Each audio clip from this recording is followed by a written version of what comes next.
Hello dear everyone, एक बार फिर से स्वागत है आप सभी का एयर केमिस्ट्री क्लासेज में। और अभी हम लोग अपने क्लास में करेंगे class 11th chemistry chapter 2 structure of atom से VSAQ यानी वेरी शॉर्ट आंसर क्वेश्चन। ये हम लोग अब क्या कर रहे हैं, अपने एग्जामिनेशन का प्रिपरेशन स्टार्ट करते हैं 2023 में जो एग्ज़ाम होगा आप लोगों का, है ना। तो चलिए क्लास 11 स्टूडेंट तैयार हो जाइए और पढ़िए मेरे साथ वेरी शॉर्ट आंसर क्वेश्चंस, ठीक है। तो यहाँ पे 25 क्वेश्चंस मैंने कलेक्ट किए हैं आपके लिए, जो बहुत बहुत इंपॉर्टेंट होंगे एटॉमिक स्ट्रक्चर से, या स्ट्रक्चर ऑफ एटम भी बोलते हैं इसे, ठीक है। तो चलिए पहला क्वेश्चन हम लोग देख लेते हैं क्या है। तो देखिए फर्स्ट क्वेश्चन है, the nucleus of atom of an element does not contain a neutron, name the element and what does it's nucleus consist of. यानी कह रहा है कि वैसे मतलब वैसे एटम को बताइए जिसके न्यूक्लियस में न्यूट्रॉन नहीं है, ठीक है। न्यूक्लियस मतलब नाभिक, जिसके न्यूक्लियस में न्यूट्रॉन नहीं हो, उसका एलिमेंट का नाम बताना है और उसके न्यूक्लियस में क्या प्रेजेंट है ये बताना है। तो वैसा एकमात्र एटम है कौन, hydrogen, the nucleus of hydrogen. Hydrogen के न्यूक्लियस में सिर्फ और सिर्फ प्रोटॉन होता है, न्यूट्रॉन नहीं होता है, ठीक है। तो आंसर हो गया the nucleus of hydrogen it consist only one proton. Okay, clear, समझ गए आप। हाइड्रोजन का क्या होता है, 1s1 होता है ना, वह हाइड्रोजन का 1 यानी कि जब लिखते हैं इसको कॉन्फिगरेशन तो 1s1 यानी एक मात्र प्रोटॉन होता है, इसमें न्यूट्रॉन नहीं होता है। ओके, क्वेश्चन नंबर 2 देखते हैं हम लोग। व्हाट आर न्यूक्लियॉन्स, न्यूक्लियॉन्स किसे कहते हैं। तो न्यूक्लियॉन्स का मतलब होता है जो न्यूक्लियस में रहे उसे न्यूक्लियॉन्स कहते हैं, ठीक है।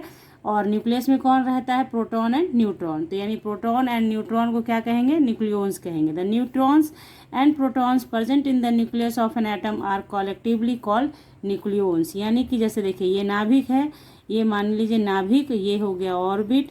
तो नाभिक में कौन रहता है, प्रोटॉन प्लस न्यूट्रॉन, और इसी को क्या कहते हैं, न्यूक्लियॉन्स कहते हैं। क्लियर, चलिए नेक्स्ट क्वेश्चन देख लेते हैं। Which of the following are isoelectronic species.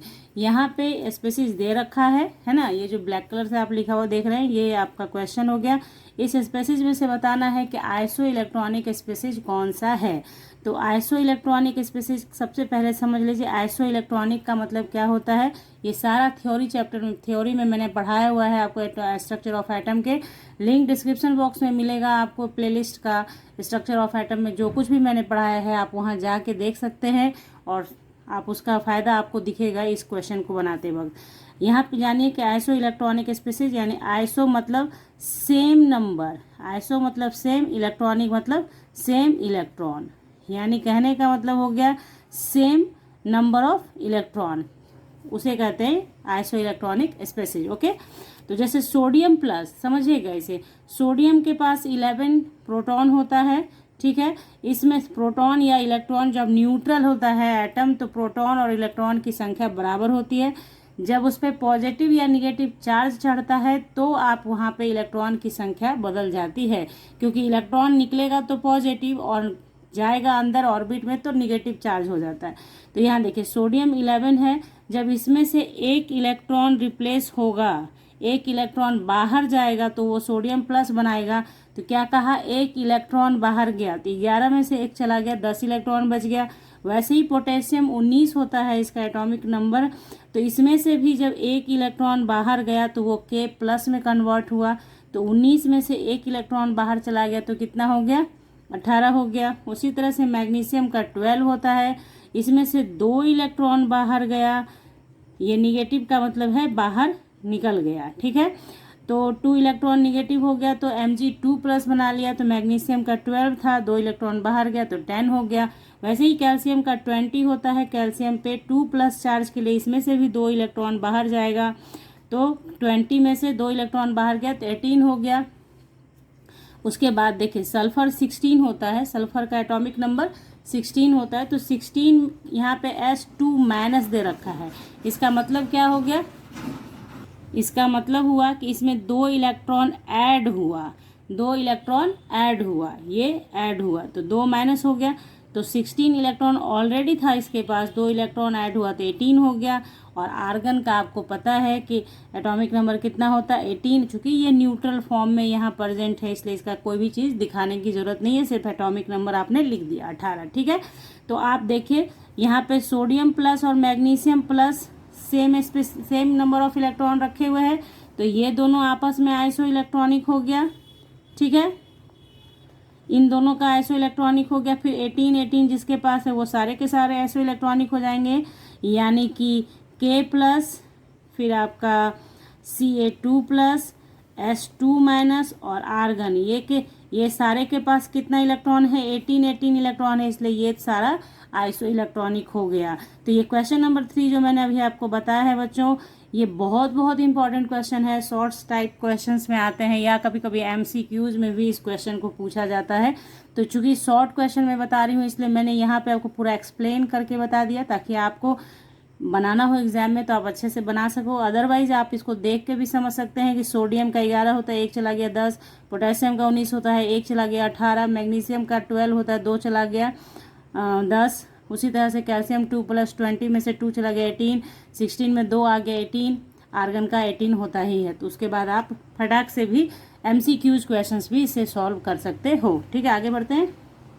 तो क्वेश्चन नंबर 4 है हमारा, give the number of electrons in the species दे रखा है, पूछ रहा है कि इसमें से नंबर ऑफ इलेक्ट्रॉन्स आपको बताने कि इसके पास कितना है, इसके पास कितना है, इसके पास कितना है।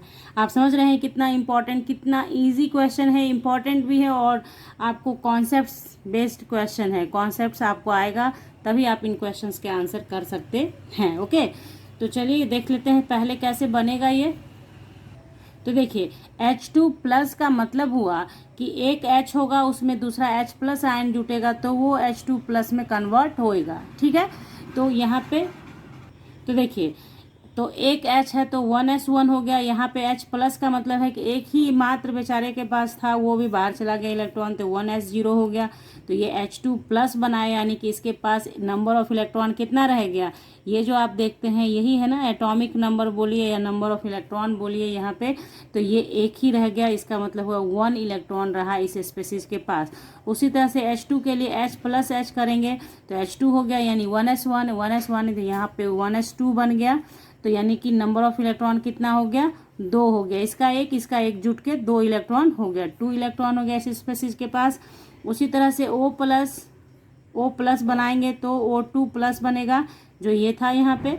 तो इसको इस तरीके से बताने का सिर्फ इतना ही मतलब है कि आप समझ सकें। O का हो गया 8 इलेक्ट्रॉन, ऑक्सीजन के पास जब न्यूट्रल अवस्था में होता है तो 8 इलेक्ट्रॉन हो गया, और O प्लस के लिए 7 इलेक्ट्रॉन, तो 8 इलेक्ट्रॉन 7 इलेक्ट्रॉन ऐड हो गया तो कितना हो गया? 15 इलेक्ट्रॉन्स हो गया। कि किसके पास कितना इलेक्ट्रॉन है, सिर्फ ये समझिए कि ये कैसे बनता है, उसके लिए ऐसे बताया है। कोई भी क्वेश्चन देगा आप कर सकते हैं कि एक को रखा है न्यूट्रल, एक पे पॉजिटिव, तो पॉजिटिव का मतलब एक जितना पॉजिटिव उतना इलेक्ट्रॉन बाहर कर दीजिए। अगर 2 पॉजिटिव है तो 2 इलेक्ट्रॉन बाहर कर दीजिए, अगर 1 पॉजिटिव है तो 1 इलेक्ट्रॉन बाहर गया है। ठीक है, समझ गए आप लोग। क्वेश्चन नंबर 5 पे आते हैं। अगर वीडियो आप लोगों को अच्छी लग रही हो और यूज़फुल लग रही हो तो अपने सर्कल में भी, मतलब फ्रेंड सर्कल में भी इसको शेयर कीजिए, लाइक कीजिए और सब्सक्राइब कीजिए चैनल को। तो चलिए बढ़ते हैं आगे क्वेश्चन नंबर 5 पे। An atom of an element contains 29 electrons and 35 neutrons. ठीक है, reduce number first the number of protons, दूसरा the electronic configuration of element. ठीक है ना, तो ये 2 बातें आपको बतानी है। ठीक है, तो पहला बात क्या है कि नंबर ऑफ प्रोटॉन बताना है। तो देखिए, number of protons in neutral atom equals to number of electrons. या अभी मैंने पहले भी आपको कहा कि जब एटम न्यूट्रल अवस्था में होता है तो नंबर ऑफ इलेक्ट्रॉन और प्रोटॉन सेम हो जाता है। तो यहाँ पे कितना हो गया हमारा? 29 हो गया। ठीक है, तो 29 का इलेक्ट्रॉनिक कॉन्फ़िगरेशन जब आप लिखोगे तो ऐसे होगा 1s2 2s2 2p6 3s2 3p6 3d10 4s1। ये किसका हो गया? कॉपर का इलेक्ट्रॉनिक कॉन्फ़िगरेशन है, कॉपर का इलेक्ट्रॉनिक कॉन्फ़िगरेशन है। यहाँ देखिए क्वेश्चन नंबर 6 है, is de Broglie relation applicable to only electron. तो देखिए कहता है कि मतलब डी ब्रॉगली रिलेशन सिर्फ एप्लीकेबल होता है इलेक्ट्रॉन पे, तो no, it's applies at to all moving microscopic particles. De Broglie equation जो है जितने भी मूविंग माइक्रोस्कोपिक पार्टिकल्स हैं सभी पर अप्लाई होता है। ये थ्योरी में मैंने पढ़ाया है आपको। तो शॉर्ट्स क्वेश्चंस ये MCQs के फॉर्म में भी आएंगे, ऐसे ही ऑप्शन में यही दिया रहेगा तो आपको टिक लगा देना है। ठीक है, तो चलिए आगे बढ़ते हैं। देखिए क्वेश्चन नंबर 7 है, why do 2 electrons in an orbital have opposite spin. ठीक है, तो मतलब कह रहा है कि दो इलेक्ट्रॉन एक ही ऑर्बिटल में जब होते हैं तो उसके अपोजिट स्पिन क्यों होते हैं, क्योंकि जब पैरेलल स्पिन होगा, सेम स्पिन होगा तो दे रिपेल ईच अदर। अगर पैरेलल स्पिन यानी सेम स्पिन रहेगा तो एक दूसरे को रिपेल करेगा, इसलिए एक ऑर्बिटल के अंदर जो इलेक्ट्रॉन होता है वो एंटी स्पिन होता है, यानी एक क्लॉकवाइज होता है तो दूसरा एंटी क्लॉकवाइज होता है। क्यों होता है, इसी का रीजन बताना था कि एक दूसरे के रिपल्सन को कम करने के लिए। ओके, क्वेश्चन नंबर नेक्स्ट देखते हैं। Out of the D orbitals which does not have 4 loops, यानी डी ऑर्बिटल 5 होता है। आपको पता है कि डी ऑर्बिटल कितने होते हैं, 5 डी ऑर्बिटल होते हैं, D X Y, D Y Z, D Z X और D X square minus Y square, और एक होता है डी जेड स्क्वायर। 1 2 3 4 5 हुआ। तो इसमें से कह रहा है कि कौन सा ऐसा डी ऑर्बिटल है जिसके पास सिर्फ 2 लूप्स होते हैं, 4 नहीं होते हैं, बाकी सबके पास 4 लूप्स होते हैं। ठीक है, तो यहाँ पे डी जेड स्क्वायर जो है उसके पास सिर्फ 2 लूप्स होता है। इसका स्ट्रक्चर इस टाइप का होता है। ठीक है, तो इसके कारण क्या है, इसका 2 लूप्स ही होता है। ठीक है ना, तो डी जेड स्क्वायर ध्यान रखिएगा कि डी जेड स्क्वायर जो होता है उसी के सिर्फ 2 लूप्स होते हैं, बाकी में 4 लूप्स होते हैं। बनाए जाते हैं ना इस तरीके से। देखिए हम लोग जब डी ऑर्बिटल बनाते हैं तो इस तरीके से बनाते हैं, जिस एक्सिस के अकॉर्डिंग बनाना होता है वैसे बनाते हैं। तो ये 4 लूप्स हो गया है ना, इस तरीके से।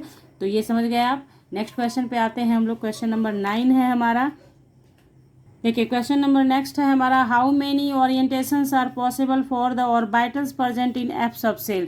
तो अब एफ सबसेल में जो ऑर्बिटल होते हैं उसके कितने ओरिएंटेशन होते हैं। तो ओरिएंटेशन किससे पता चलता है, मैग्नेटिक क्वांटम नंबर से, जिसे हम लोग स्मॉल m से रिप्रेजेंट करते हैं। तो there are 7 orientation indicated by magnetic quantum number.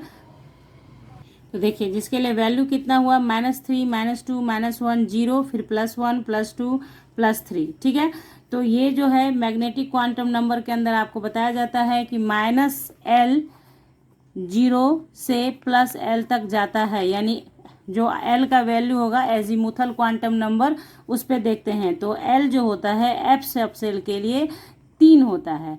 L जो होता है वो एफ सबसेल के लिए कितना होता है, 3। ठीक है, 3 होता है। तो यहाँ पे कहाँ से हो गया, -3 से 0 आए और फिर +3 तक गए, यानी प्लस, समझ गए आप। यहाँ पे L के वैल्यू पे ही डिपेंड करता है M का वैल्यू, L के वैल्यू पे डिपेंड करता है M का वैल्यू, जो कि इतने के बराबर होता है, -L से +L तक जाता है। ठीक है, तो ये आपने समझ लिया। तो 7 ओरिएंटेशन पॉसिबल होगा -3 से +3 तक आने में। तो यही हो गया इसका आंसर। क्वेश्चन नंबर नेक्स्ट है हमारा, give the relation between wavelength and momentum of moving microscopic particle, what is the relation non age. यानी कि रिलेशन बताना है wavelength and momentum of moving microscopic particle, मतलब छोटे पार्टिकल्स के लिए, और इस रिलेशन को क्या कहते हैं ये भी बता दीजिएगा। तो जो क्वेश्चन आपका पीछे आपने पढ़ा था डी ब्रॉगली का, उसी से यहाँ पे आंसर आ जाएगा। लैम्डा इक्वल्स टू h/mv, ये हो गया आपका relation. Lambda equals to, lambda क्या है यहाँ पे, वेवलेंथ है, h प्लैंक्स कांस्टेंट, m क्या है, मास है, और v क्या है, वेलोसिटी है। ठीक है, इस रिलेशन को क्या कहते हैं, डी ब्रॉगली रिलेशन कहते हैं। डी ब्रॉगली रिलेशन कहते हैं। जैसे ही माइक्रोस्कोपिक पार्टिकल आ जाए समझ जाइएगा डी ब्रॉगली रिलेशन काम करेगा। ठीक है, तो ये हो गया क्वेश्चन नंबर 10। नेक्स्ट क्वेश्चन पे आइए। तो देखिए इसी डी ब्रॉगली इक्वेशन को आपने देख लिया, उसी से रिलेटेड एक क्वेश्चन और है यहाँ पे। when moving with the same velocity which out of first electron, second proton and third alpha particle has largest de Broglie wavelength, यानी कह रहा है कि अगर सेम वेलोसिटी से मूव करे इलेक्ट्रॉन, प्रोटॉन और अल्फा पार्टिकल, तो आप बताइए कि किसका लार्जेस्ट वेवलेंथ होगा according to de Broglie relation. ठीक है, तो यहाँ देखिए लैम्डा इक्वल्स टू h/m भी होता है। तो यहाँ पे h तो क्या है, प्लैंक्स कांस्टेंट है, तो कांस्टेंट खत्म हो गया, और v को कांस्टेंट कर दिया गया, लिखा गया क्या कि सेम वेलोसिटी से चलता है, तो v भी कांस्टेंट हो गया। तो यानी lambda inversely proportional to m हो गया। यानी अगर मास ज़्यादा है तो वेवलेंथ कम होगा, यानी और अगर मास कम है तो वेवलेंथ ज़्यादा होगा, यानी इन्वर्सली प्रोपोर्शनल, इन्वर्स रिलेशन है दोनों में। तो इलेक्ट्रॉन, इन सब में से इलेक्ट्रॉन का जो होता है मास सबसे कम होता है, इसलिए उसका वेवलेंथ क्या होगा, ज़्यादा होगा। Electron with least mass has maximum wavelength. तो बस मास पे है डिपेंड करना, तो मास इलेक्ट्रॉन का कम है इसलिए उसका वेवलेंथ ज़्यादा होगा according to de Broglie. Okay, question number next देखिए 12 क्वेश्चन नंबर है carbon atom has electronic configuration 1s2 2s2 2px1 2py1 and not 1s2 2s2 2px2y। तो ये बहुत इंपॉर्टेंट क्वेश्चन है, स्टार रखिएगा इसको लगा के। तो देखिए यहाँ पे क्या है, this is according to Hund's rule, ठीक है ना, इसको ध्यान में रखिए कि होन्स रूल से ये आता है। This is according to Hund's rule which states that the degenerate orbitals are first singly filled and with parallel electronic spin. Hund's rule के अकॉर्डिंग ये होता है, ऐसे भरता है। क्या कहता है होन्स रूल कि अगर डिजेनरेट ऑर्बिटल है, डिजेनरेट ऑर्बिटल मतलब सेम एनर्जी का ऑर्बिटल, डिजेनरेट मतलब सेम एनर्जी वाला ऑर्बिटल, यानी जिनका एनर्जी लेवल सेम होगा, ठीक है। तो डिजेनरेट ऑर्बिटल पहले सिंगली फील्ड होगा विथ पैरेलल इलेक्ट्रॉनिक स्पिन, यानी पहले एक एक इलेक्ट्रॉन जाएगा और उसके बाद अगर इलेक्ट्रॉन रह गया तो उसमें पेयरिंग स्टार्ट होगा इन अपोजिट स्पिन, ठीक है। यानी कि जैसे देखिए 2px1 2py1 2pz1। अब इलेक्ट्रॉन बच जाता है आपका, तो आप मान लीजिए इसको इलेक्ट्रॉन को ऐसे दिखाया है मैंने, ठीक है, सपोज, ठीक है। अगर इलेक्ट्रॉन बच गया तब आपने इसको अपोजिट स्पिन में एक एक करके डालना है, यही कहते हैं कौन, होन्स साहब। तो होन्स के हिसाब से ये सही है, ये सही नहीं है, ठीक है, इसलिए ऐसा कॉन्फ़िगरेशन लिखा जाता है कार्बन का, ऐसा नहीं। Okay, clear. नाउ आगे बढ़ते हैं। क्वेश्चन नंबर 3 है हमारा, indicate the number of unpaired electrons in phosphorus silicon chromium argon. यानी ये 4 दिया हुआ है, इसमें आपको नंबर ऑफ अनपेयर्ड इलेक्ट्रॉन बताना है, यानी जिनको पेयरिंग नहीं हो पाया होगा वो ऐसा बताना है। तो फास्फोरस का जेड होता है कितना, मतलब जेड मतलब एटॉमिक नंबर 15, एटॉमिक नंबर 15 होता है। कॉन्फ़िगरेशन जब आप इसको लिखेंगे तो ये इनर्ट गैस कॉन्फ़िगरेशन स्टाइल में है, तो Ne10 4s2 4p3 unpaired electron. देखिए अब आप देखिए 4s2 है, 4s2, तो 4s2 का मतलब s तो एक ही ऑर्बिटल होता है, तो s में तो 2 इलेक्ट्रॉन भर ही गया तो पेयर हो गया। लेकिन 4p, तो p में मैक्सिमम इलेक्ट्रॉन 6 होता है, तब सारा पेयर हो गया, लेकिन यहाँ 3 है ना, तो अनपेयर्ड इलेक्ट्रॉन कितना हो गया, 3 हो गया, ठीक है। जैसे s के लिए एक ऑर्बिटल बनाते हैं, s के लिए तो इसमें 2 इलेक्ट्रॉन है ऑलरेडी तो पेयर्ड हो गया। p के लिए बनाते हैं 3, 1 2 3, तो एक इलेक्ट्रॉन, होन्स रूल अभी जस्ट ऊपर में आपको बताया, ठीक है। तो होन्स रूल के अकॉर्डिंग पहले सिंगली फील्ड होगा तब ना पेयरिंग होगा, तो यहाँ p3 था तो अनपेयर्ड इलेक्ट्रॉन कितने हो गए, 3 हो गए। उसी तरह से सिलिकॉन का देख लीजिए, आपको कोई परेशानी नहीं होगी, सिलिकॉन का जस्ट इससे एक कम इलेक्ट्रॉन है फास्फोरस से, तो 4p2 हो गया हमारा, अनपेयर्ड इलेक्ट्रॉन 2 हो गया। क्रोमियम के लिए क्या होगा, कॉन्फ़िगरेशन ऐसा लिखते हैं हम लोग। बहुत जल्द मैं आपको इलेक्ट्रॉनिक कॉन्फ़िगरेशन का वीडियो भी प्रोवाइड करूंगी, जिसमें बहुत अच्छे से आपको अच्छे तरीके से सिखा दूंगी कि इलेक्ट्रॉनिक कॉन्फ़िगरेशन कैसे लिखते हैं, तो जुड़े रहिए आप लोग साथ में। तो देखिए 4s1 3d5, तो यहाँ पे कितने अनपेयर्ड इलेक्ट्रॉन हो गए, देखिए 4s में भी अब एक ही इलेक्ट्रॉन हो गया तो ये भी अनपेयर्ड हो गया। और d ऑर्बिटल 5 होता है, d ऑर्बिटल 1 2 3 4 5, पीछे भी बताया है, यहाँ भी बता रही हूँ। तो सब 5 होने का मतलब है 5 इलेक्ट्रॉन अनपेयर्ड है, तो 5 और 1 6, तो अनपेयर्ड इलेक्ट्रॉन कितना हो गया, 6 हो गया, समझ गए आप। ये भी अनपेयर्ड, ये भी अनपेयर्ड। आर्गन के लिए जब आप कॉन्फ़िगरेशन लिखेंगे तो Ni10 4s2 4p6 लिखेंगे, है ना। तो यहाँ पे क्या हुआ 4s, तो s2 का मतलब सब पेयर हो गया, p6 का मतलब भी पेयर हो गया, यानी कि कोई तरह का अनपेयर्ड इलेक्ट्रॉन आर्गन में नहीं है। और ये आप सभी को पता है कि आर्गन क्या है, एक इनर्ट गैस है, और इनर्ट गैस के पास अनपेयर्ड इलेक्ट्रॉन नहीं होता है। बस वही एक रीज़न होता है कि वो बॉन्डिंग में पार्टिसिपेट नहीं करता है ईजिली। ओके, तो ये भी आप समझ गए कि इनर्ट गैस क्या होता है, पार्टिसिपेट नहीं करता है केमिकल बॉन्डिंग के अंदर। क्यों, क्योंकि उसके सारे ऑर्बिटल भरे होते हैं, फुल फिल्ड ऑर्बिटल होता है, ठीक है। नेक्स्ट क्वेश्चन पे चलते हैं। तो देखिए क्वेश्चन नंबर 14 है हमारा, what is the maximum number of electrons in an atom having n बराबर 3 l बराबर 1 and s equals two plus half. बहुत इंपॉर्टेंट क्वेश्चन है, ध्यान से समझिएगा इसे। देखिए 3 3 electrons 1 each in 3p(x), 3p(y), 3p(z)। Answer तो ये हो गया। कैसे ये आया समझिएगा। n बराबर 3 का मतलब हो गया ऑर्बिट नंबर 3, तो यहाँ पे 3 लिख दिया गया। L1 का मतलब हो गया कि सबसेल कौन सा होगा, p सबसेल होगा। और S प्लस का मतलब हुआ कि क्लॉकवाइज डायरेक्शन में इलेक्ट्रॉन आपका है। तो अभी होर्न्स रूल ने कहा कि पहले सिंगली फील्ड होगा, देन आपको पेयरिंग करना है इन अपोजिट डायरेक्शन। तो प्लस हाफ का मतलब हुआ कि इन सभी में इलेक्ट्रॉन एक एक करके भरा है, तो यानी इसके पास मैक्सिमम नंबर ऑफ इलेक्ट्रॉन्स क्या हो जाएगा, इसमें हो सकता है 1 इलेक्ट्रॉन, इसमें भी हो सकता है, इसमें भी हो सकता है, सिर्फ इसमें भी हो सकता है, सिर्फ इसमें भी हो सकता है, सिर्फ इसमें भी, या फिर तीनों में हो सकता है। क्वेश्चन क्या कहा हमारा, मैक्सिमम। ध्यान दीजिएगा, मैक्सिमम नंबर ऑफ इलेक्ट्रॉन कितना हो सकता है, तो तीनों को ले लेंगे कि तीनों में इलेक्ट्रॉन है, तो मैक्सिमम नंबर ऑफ इलेक्ट्रॉन ये हो गया। आप बात को समझ गए क्या करना है। देखिए ये जो दिया है वो 3p(x1) पे भी वैलिड है, 3p(y1) पे भी अकेले वैलिड है, 3p(z1) पे भी अकेले वैलिड है, लेकिन क्वेश्चन ने यहाँ दिया हुआ था मैक्सिमम नंबर ऑफ इलेक्ट्रॉन्स। तो मैक्सिमम का मतलब हुआ कि इसमें भी इलेक्ट्रॉन होगा, इसमें भी होगा, इसमें भी होगा, तो यानी 3 इलेक्ट्रॉन्स पॉसिबल हैं इस दिए हुए क्वांटम नंबर्स के लिए। अब यहाँ पे ये जो मैंने लिखा है ये अपनी कॉपी पे आप लोग भी लिख लें एक जगह साइड में, ताकि आपको भी याद रहे। L0 for S subshell, L बराबर 1 फॉर P सबसेल, L बराबर 2 फॉर D सबसेल और L बराबर 3 F सबसेल के लिए। आगे जो क्वेश्चंस आएंगे उसमें आपको इसका इस्तेमाल करना है, ठीक है।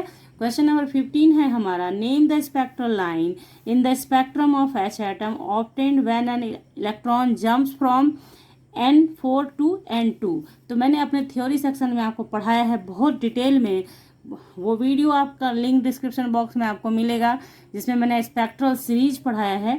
तो उसमें बहुत अच्छे से आपको समझा दिया है कि कहीं से जंप करे और N2 तक पहुँचे, कहीं से भी जंप करे और N2 तक पहुँचे तो समझना कि बाल्मर सीरीज है, कहीं से भी जंप करे और N1 तक पहुँचे तो समझना कि लाइमन सीरीज है, कहीं से भी जंप करे और N3 तक पहुँचे तो समझना कि पास्चन है। इसी तरीके से मैंने वहाँ पे आपको सारा पढ़ाया है। तो क्वेश्चन मेरा N4 से N2 पे आ रहा था, दैट्स वाई यहाँ पे आंसर हो गया Balmer series. Clear. Next question देखते हैं, लिस्ट द वैल्यू और values of quantum numbers n and l for 4f electrons. तो यहाँ पे कह रहा है कि 4f इलेक्ट्रॉन्स के लिए आपको n और l का वैल्यू बताना, यानी कि principal quantum number and azimuthal quantum number का वैल्यू बताना है। तो n बराबर तो ओबियसली 4, ये जो होता है ना, ये जो आप देखते हैं लिखा हुआ, ये होता है ऑर्बिट, प्रिंसिपल क्वांटम नंबर के लिए ऑर्बिट नंबर। तो जैसे ही ये 4 तो n बराबर 4 और f क्या हो जाएगा, अभी जस्ट मैंने आपको ऊपर बोला ना कि L बराबर 3 फॉर F सबसेल, तो L बराबर कितना हो जाएगा यहाँ 3, L बराबर क्या हो जाएगा 3। क्लियर।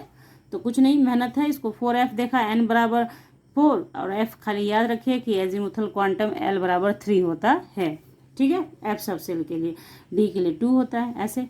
नेक्स्ट क्वेश्चन देख लेते हैं हम लोग। क्वेश्चन नंबर 17 है हमारा, out of 4s and 3d orbitals which will have higher energy level and Y.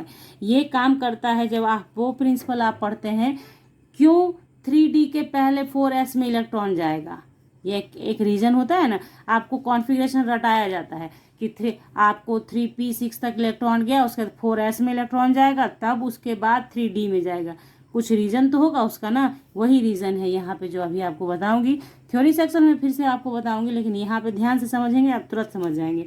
तो देखिए यहाँ पे है क्या कि 3d orbital has higher energy as it has higher value of n plus l, ठीक है। तो ये n प्लस l का जिसका वैल्यू हायर होगा, ठीक है ना, मतलब 4s और 3d में किसका हायर एनर्जी लेवल है, 4s और 3d में एनर्जी लेवल किसका हायर है, तो 3d का है, इसलिए क्योंकि n प्लस l का वैल्यू इसका ज़्यादा होता है, इसलिए पहले इलेक्ट्रॉन कहाँ भरता है 4s में, उसके बाद बचा हुआ इलेक्ट्रॉन 3d में जाता है, ये आपने देखा हुआ है। तो चूंकि हम लोग जानते हैं कि एनर्जी लेवल जिसका लोअर होता है पहले इलेक्ट्रॉन उसमें जाता है, फिर हायर में जाता है। तो देखिए 3d के लिए क्या हो जाएगा, कैसे देखेंगे हम लोग, 4s के लिए क्या हुआ, 4 के n प्लस l करेंगे तो 4 हो गया, एन के लिए 4 हो गया, और एस के लिए एल कितना होता है 0। अभी जस्ट बताया है आपको, बैक जाके देखिए, या आपने लिखा हुआ कॉपी पे वहाँ पे देख लीजिए, अभी जस्ट बताया ना आपको यहाँ पे, है ना। इसको ये बहुत ही ज़रूरी है याद रखना, ठीक है। तो देखिए, तो एस के लिए 0 तो इक्वल्स टू 4 हो गया। 3D के लिए क्या हमारा एन प्लस एल, तो एन हो गया 3 और डी के लिए एल होता है 2, तो 3 2 5। तो ये मैक्सिमम वैल्यू हो गया, हायर वैल्यू हो गया, इसलिए इसका एनर्जी ज़्यादा हो गया। 4s का एनर्जी कम है, इसलिए पहले इलेक्ट्रॉन 4s में भरता है देन 3D में भरता है। ये भी एक क्वेश्चन आपका बन सकता है ना। तो ये आप समझ गए। क्वेश्चन नंबर 18 पे चलते हैं। तो देखिए क्वेश्चन नंबर 18 है हमारा, write the value of 4 quantum numbers for the valence electron of sodium atom. बहुत important question, very very important है, एकदम ध्यान रखिएगा। तो सोडियम का आपने इलेक्ट्रॉनिक कॉन्फ़िगरेशन लिख लिया, तो आपको पता चल गया कि वैलेंस इलेक्ट्रॉन तो 3s1 हो गया। सो आउटर मोस्ट सेल में जो होता है वही वैलेंस होता है, ठीक है। तो देखिए यहाँ पे आपको पता चल गया 3, यानी n बराबर 3 हो गया, n बराबर 3 हो गया, और l बराबर s सब सेल के लिए 0। और आप ध्यान रखिए, अगर l बराबर 0 है तो m बराबर भी 0 होगा। यही एक जगह मैच करता है m और l का वैल्यू। बाकी तो आपको जो पीछे बताया है कि -l 0 से +l तक जाता है, ठीक है ना। लेकिन अगर 0 l बराबर s सब सेल के लिए क्या है 0 है, तो इसका m क्या होगा जी, -0 से +0 तो कोई वैल्यू होता नहीं है, इसलिए m बराबर भी क्या हो जाएगा, अगर l 0 है तो m बराबर भी 0 होगा। बस यही एक मैच करता है, इसको ध्यान में रखना है आपको। तो l बराबर 0 तो m बराबर भी 0 हो गया। और चूंकि ये जो स्पिन है क्लॉकवाइज स्पिन है, इसलिए s इक्वल्स टू +½ होगा। अगर यही आपको मैग्नीशियम के लिए बात कर देता वैलेंस इलेक्ट्रॉन, तो मैग्नीशियम का वैलेंस इलेक्ट्रॉन कहाँ होता है 3s2 हो जाता है ना, 3s2। तो लास्ट इलेक्ट्रॉन कौन सा होता उसका, एक होता ये और दूसरा ये, तो इस इलेक्ट्रॉन का वैलेंस इलेक्ट्रॉन कहलाता। ये जो इलेक्ट्रॉन आप देख रहे हैं ये वैलेंस होता, इसका क्वांटम नंबर आप लिखते तो s सिर्फ क्या चेंज करता, बाकी सेम रह जाता, ठीक है। ये 3 चीज़ सेम रह जाता, सिर्फ s क्या हो जाता +½ से -½ हो जाता, ठीक है। और यही मतलब एक प्रिंसिपल है जो आपको पढ़ना है स्ट्रक्चर ऑफ एटम में, पॉली एक्सक्लूजन प्रिंसिपल, जो पढ़ाया जाएगा आपको आगे, जो कहता है कि किसी भी इलेक्ट्रॉन्स के 2 इलेक्ट्रॉन्स के सारे क्वांटम नंबर सेम नहीं हो सकते हैं। 3 सेम होंगे तो चौथा डिफरेंट होना ही होना है, ये फिक्स है। तो इसको, उस प्रिंसिपल को क्या बोलते हैं, पॉली एक्सक्लूजन प्रिंसिपल, ठीक है। क्वेश्चन नंबर 19 पे चलिए जल्दी से फटाक से देखते हैं। Why do an atom m and it's ion m2+ have the same mass. अब कह रहा है कि देखिए m और m2+ बना लीजिए, तो उसके मास सेम होते हैं, क्यों, ठीक है। तो both have the same number of neutrons and protons which are responsible for the mass of an atom. आपको अभी पीछे मैंने पढ़ाया कि m से m2+ बनने का कहानी क्या है, m2+ बनने का कहानी है कि इसमें से आपने 2 इलेक्ट्रॉन्स निकाल दिए, 2 इलेक्ट्रॉन्स निकाल दिए। तो मैंने क्या कहा, इलेक्ट्रॉन्स निकाल दिए, ऐसा नहीं कहा कि प्रोटॉन्स निकाल दिए, न्यूट्रॉन्स निकाल दिए। और हम सभी को पता है कि किसी भी एटम का जो मास होता है वो किस पे डिपेंड करता है, न्यूक्लियस में जो न्यूक्लियॉन्स होते हैं उस पे डिपेंड करता है। ये भी आपको मैंने पढ़ाया है, A = P+n, यानी जो एटॉमिक वेट होता है, भार होता है, वो P+n के बराबर होता है। यानी किसी भी एटम का भार उसके न्यूक्लियस में न्यूक्लियॉन्स के कारण होता है, जो होता है किसके बराबर, P और n, ठीक है।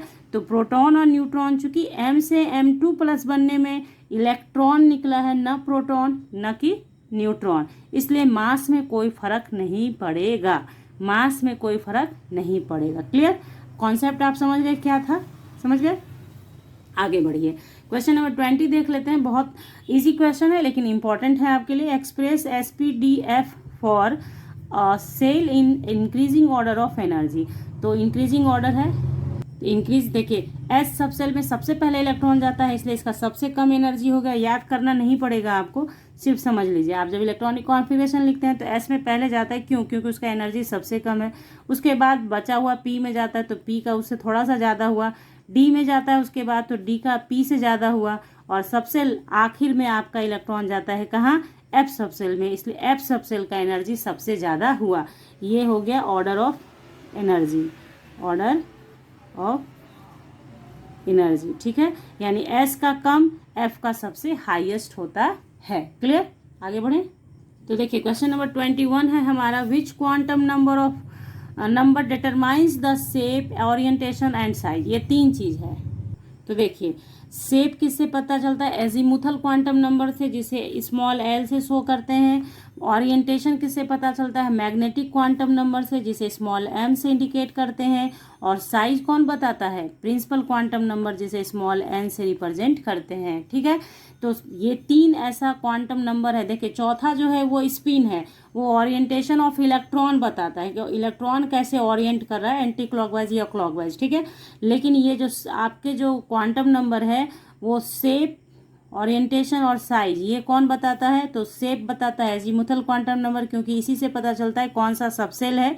सबसेल का चर्चा कौन करता है, एजीमुथल क्वांटम नंबर सबसेल के लिए, ठीक है। ध्यान रखिएगा, क्वांटम नंबर बहुत जल्द आपको पढ़ाऊंगी और इतने अच्छे से आप समझ जाएंगे कि आपको कभी भी रटना नहीं पड़ेगा। एजीमुथल क्वांटम नंबर सबसेल के लिए काम करता है, मैग्नेटिक क्वांटम नंबर ऑर्बिटल के लिए काम करता है, और प्रिंसिपल क्वांटम नंबर आपको पता है ऑर्बिट के लिए काम करता है। यानी कि ये तीन चीज है, इसको एकदम ध्यान में बनाए रखिए। शेप बताता है एजीमुथल क्वांटम नंबर, ओरिएंटेशन बताता है मैग्नेटिक, और साइज बताता है principal quantum number. Okay, clear. Question number 22 पे आते हैं हम लोग। What is observed when an opaque object is placed in the path of cathode rays. तो ये क्वेश्चन का आंसर आप सभी को पता है कि शैडो क्रिएट होता है ना। A shadow of N opaque object is observe on the wall of opposite cathode, ठीक है। शैडो बनता है किसी ओपेक ऑब्जेक्ट को रखने पर। तो ये एक क्वेश्चन बन सकता है, क्योंकि कैथोड रेज एक्सपेरिमेंट आपने पढ़ना है, इसलिए यहाँ पे डाला है। ध्यान रखिए इसका, क्लास 10 में भी आपने पढ़ा है इसे। आगे बढ़ते हैं क्वेश्चन नंबर 23 पे। What do you mean by saying that the energy of the, देखिए क्वेश्चन नंबर 23 देख लेते हैं। What do you mean by saying that energy of electron is quantize. तो energy of electron is quantize का मतलब क्या हुआ, यानी कि फिक्स्ड एनर्जी ऑफ इलेक्ट्रॉन, ठीक है। This means that electrons in an atom have only different values of energy. यानी फिक्स्ड एनर्जी की बात करते हैं तो हम लोग बोलते हैं कि किसी भी माइक्रोस्कोपिक पार्टिकल के लिए यहाँ पे इलेक्ट्रॉन की बात की जा रही है, तो energy of electron is quantized, मतलब फिक्स्ड एनर्जी। ओके, आगे बढ़ जाते हैं क्वेश्चन नंबर 24 पे। What name was given to the particles which constitute cathode rays. तो उसे इलेक्ट्रॉन कहा गया है ना। कैथोड रे एक्सपेरिमेंट जब किया गया तो उससे जो बना था पार्टिकल, उसको इलेक्ट्रॉन के नाम से जाना जाता है। क्वेश्चन नंबर 25 है हमारा। What type of spectrum is obtained when light emitted from discharge tube containing hydrogen gas. यानी discharge tube containing hydrogen gas, मतलब डिस्चार्ज ट्यूब में जब हाइड्रोजन गैस लिया जाता है, उससे जो लाइट इमिट होता है, तो उससे कौन सा किस टाइप का स्पेक्ट्रम बनता है। तो ये मैंने आपको पूरा डिटेल में पढ़ाया है हाइड्रोजन स्पेक्ट्रम में, ठीक है। तो मैंने पहले भी कहा है कि आपको वीडियो के सारे लिंक, प्लेलिस्ट के लिंक मिल जाएंगे डिस्क्रिप्शन बॉक्स में। आप जिस वीडियो को देखने की नीड हो आपको उसे देखें। ऐसा ज़रूरी नहीं है कि हर एक वीडियो आप देखें, क्योंकि कुछ ऐसा थ्योरी भी होता है जो पहले आपने पढ़ रखा है, आपको नॉलेज है उसका, तो आपको नीड नहीं है उसको देखने का। लेकिन जो ज़रूरी है कि क्लास 11th के अंदर ही स्टार्ट हुआ है आपको पढ़ाना, तो वो ज़रूर देख लें। तो हाइड्रोजन स्पेक्ट्रम में बताया गया है, पूरा मैंने स्पेक्ट्रोमीटर बना के बताया है आपको कि डिस्चार्ज ट्यूब से जब लाइट निकलता है तो उसे स्पेक्ट्रम से जब आप पास आउट करते हैं तो स्पेक्ट्रल सीरीज बनता है, ठीक है। तो उसका नाम क्या होता है, emission line spectrum. Line spectrum बनता है, और चूंकि इमिशन ऑफ एनर्जी से बनता है, इमिशन ऑफ लाइट से बनता है, इसलिए उसे बोलते हैं इमिशन लाइन स्पेक्ट्रम। क्लियर। तो यहाँ पे 25 वेरी शॉर्ट आंसर क्वेश्चंस हमने किए हैं, जो कि ऑलमोस्ट आपके पूरे चैप्टर्स को कवर करता है। आगे भी ऐसे ही सीरीज जारी रहेंगे आपके लिए। आज वेरी शॉर्ट आंसर क्वेश्चंस किया है हम लोगों ने, उसके शॉर्ट आंसर क्वेश्चंस करेंगे, लॉन्ग आंसर क्वेश्चंस करेंगे, कॉम्प्रिहेंशन करेंगे, सारा कुछ करेंगे एक एक 1 by 1। तो इसके लिए बस आपको करना क्या है, फटाक से जुड़े रहना है मेरे साथ, सब्सक्राइब करके चैनल को विथ बेल आइकन। ऐसा नहीं कि आप सिर्फ सब्सक्राइब करेंगे, बेल आइकन को भी जरूर प्रेस किया करें, क्योंकि जैसे ही वीडियो अपलोड हो तो नोटिफिकेशन आपको मिलेगा, तभी तो आप देख पाएंगे ना। नोटिफिकेशन आप तक पहुंचेगा, बेल बजेगी और आप आके वीडियो देखेंगे, ठीक है। तो यहाँ पे ये हुआ कंप्लीट। आगे के क्लास में आगे क्वेश्चंस के साथ मिलेंगे आपसे। तब तक के लिए आप खुश रहें। मिलते हैं आपसे नेक्स्ट क्लास में। तब तक के लिए bye, thank you, take care, have a nice day बच्चों।